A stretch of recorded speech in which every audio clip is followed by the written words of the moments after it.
नमस्कार. स्नेहाश्री रेसिपीजमध्ये तुम्हा सगळ्यांचं स्वागत आहे. तर आज बटाट्याची तर्रीदार आणि झणझणीत अशी रस्सा भाजी कशी बनवायची ते बघणार आहोत. ही भाजी घरामध्ये सगळ्यांनाच आवडेल अशी आहे.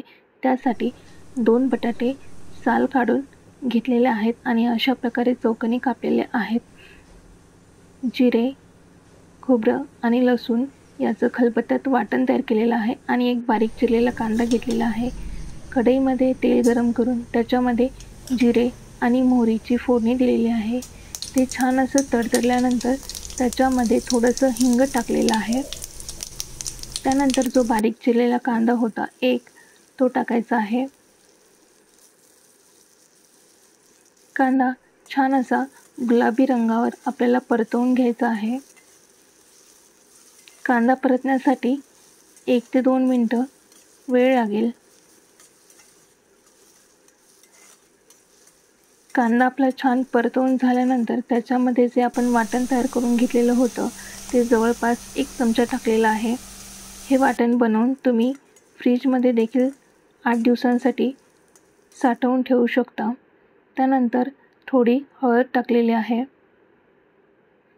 ती देखील छान अशी मिक्स करून घ्यायची आहे. हे वाटण आणि कांदा आपल्याला तेल सुटूस्तोपर्यंत परतवून घ्यायचं आहे.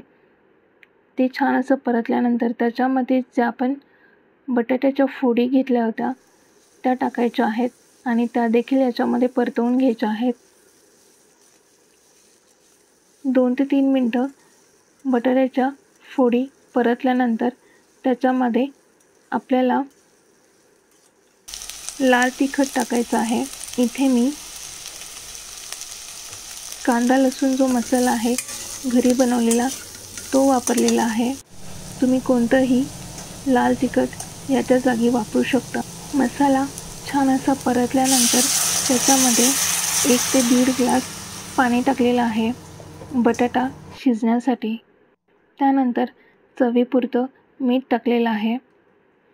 हे छान असं मिक्स करून घ्यायचं आहे.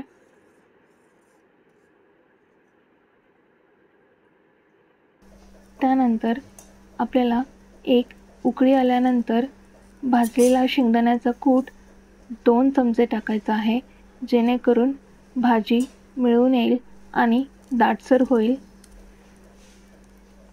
त्यानंतर बारीक चिरलेली कोथिंबीर टाकलेली आहे